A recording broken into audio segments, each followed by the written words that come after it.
Welcome to English Reading for Learning. The Three Sisters. A moral story: everyone must use common sense. Diana, Teresa, and Jenny were sisters. They were on their way back home after a visit to the market. Tired and hungry, the sisters decided to buy something to eat. But we only have a few dollars left. We must buy something and share it amongst ourselves, said Diana.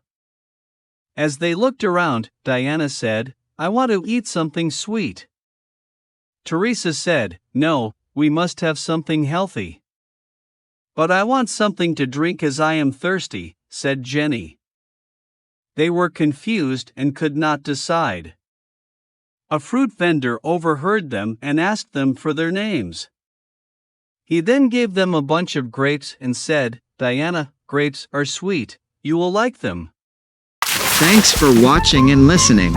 Please click like and subscribe for new and latest uploads.